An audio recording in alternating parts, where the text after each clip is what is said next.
Welcome to this explainer. Okay, the date is August 25th, 2026. And honestly, the global economy is waking up to an absolute seismic shock today. Right now, the United States has just launched two massive, simultaneous economic offensives. We are literally witnessing an era where traditional diplomacy is being bypassed entirely in favor of blunt, overwhelming financial force. And you know what the most fascinating part of all this is?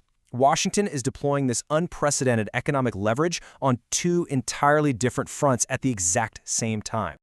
All right, here is our roadmap for today's explainer. We'll start by looking at this two-front economic war, Operation Economic Outcast and Iran's breaking point. Then, we'll pivot to cover the US-Canada rupture, the dollar-for-dollar retaliation, and finally, we'll pull it all together by looking at the global crossfire. Let's dive into Section 1, America's two-front economic war, unprecedented deployment.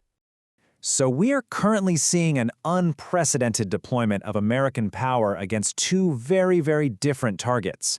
Against a 47-year historic adversary like Iran, the strategy is a zero-leakage campaign of secondary sanctions designed to just completely isolate the nation from the global economy.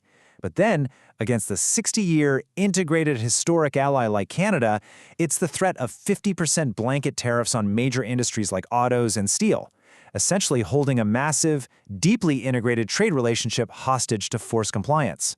Now, the rhetoric from all the global leaders involved right now is incredibly heated, but our focus today is strictly on the mechanics. The underlying tool in both these cases is exactly the same: the sheer gravitational pull of the US dollar and the American consumer market. Moving right along to Section 2, Operation Economic Outcast, and Economic D-Day.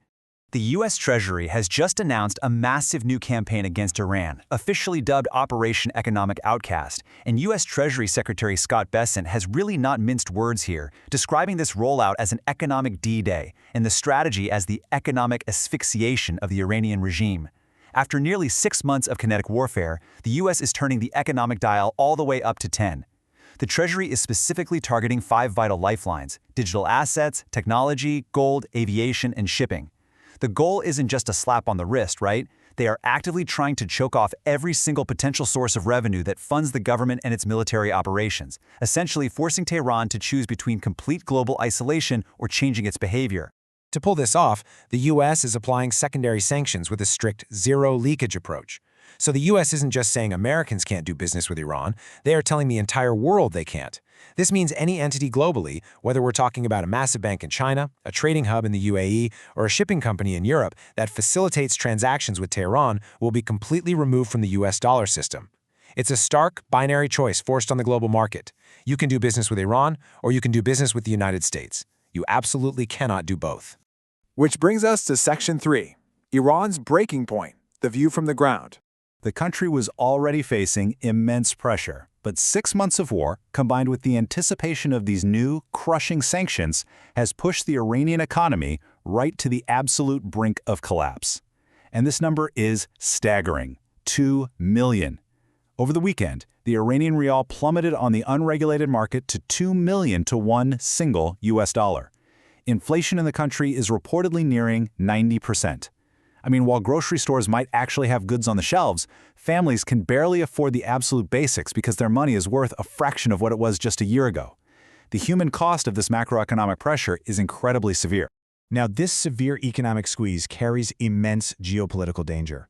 Iranian officials, including Parliament Speaker Ghalibaf, are drawing a very hard red line. They've explicitly stated that any country that supports or cooperates with these sanctions is participating in an act of war. This places the entire region, and specifically global energy corridors like the 21-mile-wide Strait of Hormuz, on high alert. If Iran feels it has literally nothing left to lose economically, the fear is they will escalate militarily against their regional neighbors. Okay, shifting gears to Section 4, the U.S.-Canada rupture, a partnership unraveling. So, from adversaries in the Middle East, we are pivoting right to America's northern border.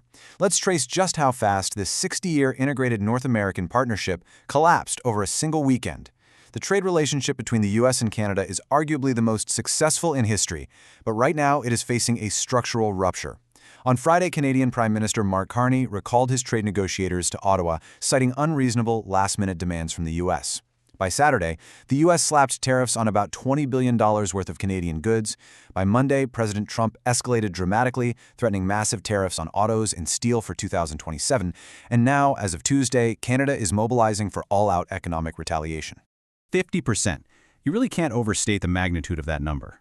This is the tariff rate President Trump has threatened to slap on all Canadian cars, trucks, automotive parts, and steel starting January 1, 2027.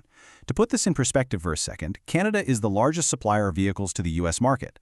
A 50% tariff doesn't just tweak the supply chain, it threatens to completely decapitate the highly integrated North American auto industry. And look, the diplomatic breakdown here has been fiercely hostile. Canadian officials are absolutely furious. Ontario Premier Doug Ford did not mince words, stating, "I don't respond to a dictator like President Trump, a bully like President Trump. This guy's a loser." Prime Minister Mark Carney has also stated Canada will not be treated as a subsidiary of the United States. So the era of polite, quiet diplomacy between these two neighbors is currently suspended, and it's been replaced by incredibly sharp public rhetoric and very real economic threats. Section 5. Dollar for dollar retaliation. Canada has made it crystal clear they are not backing down. Prime Minister Carney announced that Ottawa will match the United States dollar for dollar in retaliatory tariffs, which are set to take effect in early September. This means the trade war is now officially a two-way street. When we talk about that initial $20 billion in tariffs that hit over the weekend, this is what it actually looks like for ordinary citizens. Milk, honey, plywood for construction, refrigerators, auto parts for your local mechanic, and yes, even hockey sticks. These are everyday items that are suddenly caught in the crossfire, meaning everyday consumers on both sides of the border are about to see major price spikes right at the cash register. But here is a fascinating twist. Despite this vicious trade war, there is some hidden leverage here. The two nations remain incredibly entangled.